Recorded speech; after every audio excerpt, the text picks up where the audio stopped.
আসসালামু আলাইকুম। HTML সিরিজের নতুন একটি ভিডিওতে আপনাকে স্বাগতম। গত ক্লাসে আমরা জেনেছি প্যারাগ্রাফ ট্যাগ এবং হেডিং ট্যাগ সম্পর্কে। তো আজকের এই ভিডিওতে আমরা আলোচনা করব কিভাবে প্যারাগ্রাফ এবং হেডিং ট্যাগকে স্টাইলাইজ করা যায়। আজকের এই ভিডিওতে আমরা স্টাইল অ্যাট্রিবিউটের মাধ্যমে আমাদের হেডিং এবং প্যারাগ্রাফ ট্যাগের কালার চেঞ্জ করব, ব্যাকগ্রাউন্ড কালার চেঞ্জ করব, ফন্ট সাইজ আমরা সিলেক্ট করব। এরকম বেশ কিছু কাজ আমরা স্টাইল অ্যাট্রিবিউটের মাধ্যমে আপনাদেরকে করে দেখাবো। তো দেরি না করে চলুন স্ক্রিনে চলে যাওয়া যাক।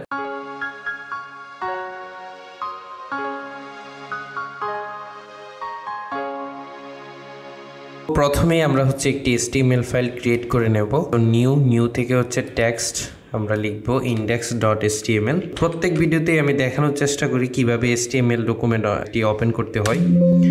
তো ইয়েস, দেন আমরা চলে যাব ভিজুয়াল স্টুডিওতে।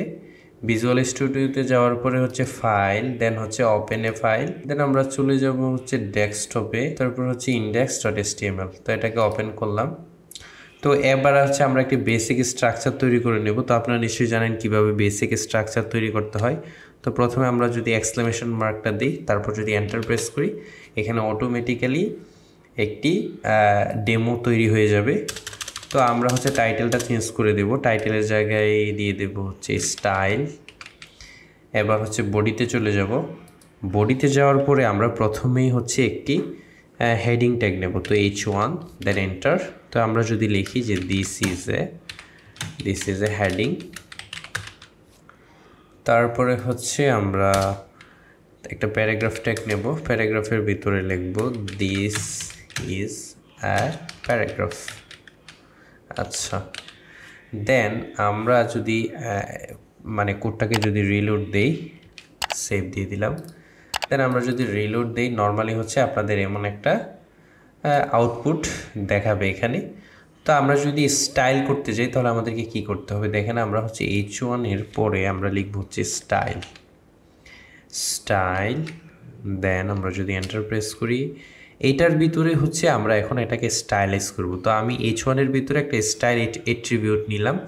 এখন যদি আমি এটার কালার চেঞ্জ করতে যাই তাহলে COLO এর কালার, দেন আমি দিয়ে দিলাম রেড।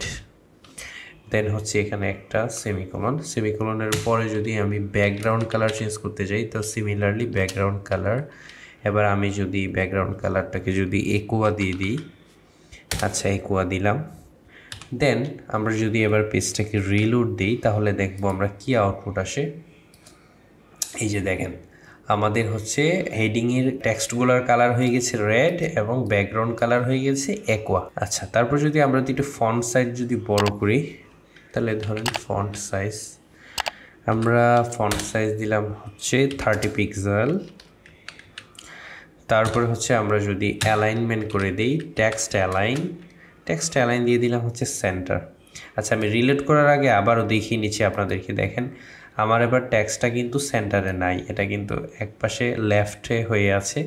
তো আমরা যদি এখন আমাদের কোডটাকে সেভ করি, দেন যদি রিলোড দেই, আপনারা নিশ্চয়ই খেয়াল করেছেন যে আমাদের টেক্সটটা মাঝ বরাবর চলে আসছে এবং 30 পিক্সেল আমাদের ফন্ট সাইজ হয়ে গেছে। আমি যদি ফন্ট সাইজটাকে আর একটু ইনক্রিজ করি, আমি এখানে ফন্ট সাইজটা 30 পিক্সেল না দিয়ে 80 পিক্সেল দেব। আচ্ছা, এবার যদি আমরা রিলোড দিই তাহলে নিশ্চয়ই দেখতে পারতেছেন অনেক বড় হয়ে গেছে। তো সিমিলারলি আমরা চাইলে প্যারাগ্রাফটাকেও স্টাইলাইজ করতে পারি। তো আমি এখান থেকে সেম এই যে স্টাইলের যে প্রপার্টিসগুলা, এইগুলো আমি এখান থেকে Ctrl+C কপি করলাম। দেন প্যারাগ্রাফের ভিতরে যদি পেস্ট করে দিই, আপনারা দেখবেন যে সেম একই ধরনের আউটপুট জেনারেট হবে। তো আমি এখানে রিলোড দিচ্ছি। এই যে আপনারা খেয়াল করেছেন, এখন একই ধরনের আউটপুট জেনারেট হয়েছে। এখানে আমাদের ফন্ট সাইজ আপনার 50 পিক্সেল, তারপরে 50, এখানে ফন্ট সাইজ 80 পিক্সেল, তারপরে এখানে ব্যাকগ্রাউন্ড কালার একোয়া। সো এইভাবে আমরা চাইলে আমাদের স্টাইল অ্যাট্রিবিউট ব্যবহার করার মাধ্যমে আমাদের হেডিং এবং প্যারাগ্রাফকে চাইলে স্টাইলাইজ করতে পারি। সো আজকের এই ভিডিও এ পর্যন্তই। আশা করছি আপনাদের ভালো লেগেছে। সো দেখা নেক্সট কোনো ভিডিওতে। আনটিল